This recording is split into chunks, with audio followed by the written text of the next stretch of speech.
Dans la paracha de Vaishlach, nous allons assister à une rencontre très redoutée de Yaakov, de Jacob, face à son frère Esav Ésaü. En effet, Esav est resté avec la même haine que le premier jour où il a perdu sa bracha, et Yaakov a peur. Mais on se demande pourquoi a-t-il peur? Yaakov a reçu la garantie de Dieu de rentrer en Eretz Israël sans problème. Il est fort. Il est seul à pouvoir soulever une pierre que 15 personnes ne peuvent pas soulever. Et lui, il y arrive, seul, sans effort. Il est fort. Il a en plus avec lui des anges. De quoi a-t-il peur? En fait, certains commentateurs nous disent qu'il n'a pas peur de la guerre. Yaakov veut amener Esav à la Teshuvah. Et tout ce qu'il va mettre en place, les cadeaux, la prière, la rencontre, n'est là uniquement pour lui dire « Reviens, le judaïsme est trop bon pour que tu le délaisses ». Effectivement, lorsque Yaakov rencontre son frère, il lui dit « J'ai un taureau et un âne ». Mais alors, en quoi l'avoir un taureau et un âne est un argument de dissuasion pour Esav? Et les commentateurs nous disent « J'ai un taureau ». C'est qui le taureau? C'est Yosef. Yosef, celui qui représente les Maasim Tovim, les bonnes actions, celui qui représente la volonté de s'unir, du shalom. Yosef est celui qui ne s'arrête jamais. Yosef, ça veut dire rajouter. Il est toujours en train d'être moussif, d'avancer, progresser.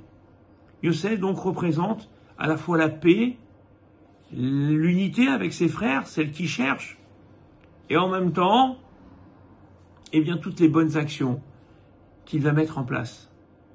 Et donc, ce que Yaakov dit, tu vois, moi j'ai des bonnes actions, j'essaye de travailler mes qualités de vie, et j'ai Hamor. Hamor, c'est Issachar. Le Hamor, c'est en fin de compte la Torah. J'ai la Torah. Et là, Yaakov lui dit, et toi, Esav, mon frère, qu'est-ce que tu as? Que te reste-t-il? Où sont tes enfants? Où est ta femme? Où sont tes biens? Esav était en pleine guerre. Il était en guerre pour reprendre Séhir, pour reprendre Édom. Il n'était qu'en guerre, toujours en guerre, et que la guerre, rien que la guerre. Mais qu'est-ce que tu vas devenir? Est-ce que tu t'es épanoui? Est-ce que tu as grandi? C'est ce que Yaakov dit à Esav. Regarde le bonheur qui est le mien, celui d'avoir une famille, celui de transmettre un message, celui de vivre avec des valeurs, dans toutes les circonstances. Je reviens de chez Lavan, l'adversité la plus absolue, vivre avec le plus grand des gangsters et rester honnête, rester droit parce que j'ai la Torah, parce que j'ai des bonnes qualités, parce que la vengeance n'existe pas chez moi. Voilà donc cette leçon que Yaakov veut donner à Esav, et elle marche. Et il est écrit que Esav va embrasser son frère. Alors c'est vrai que Rashi ramène deux explications, une pour nous dire qu'il va essayer de le mordre pour lui sucer son sang, et l'autre qui dit non. Il l'a embrassé par amour parce que il a compris qu'en fin de compte, la Torah, c'était pas simplement aspirer à un monde futur, mais c'était aussi être en capacité de vivre dans la plus grande des sérénités dans ce monde-là. Et c'est cette teshuva qu'il a tenté de faire, et il a presque réussi.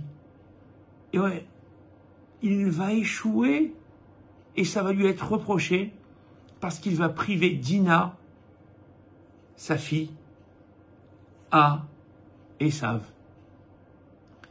Qui d'entre nous aurait voulu donner sa fille à un homme comme Esav? Personne.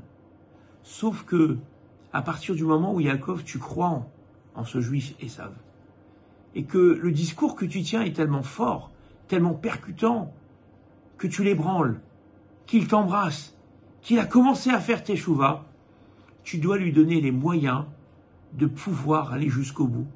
Dina en avait la capacité. Et puisqu'il ne l'a pas donné, Dina a mal fini.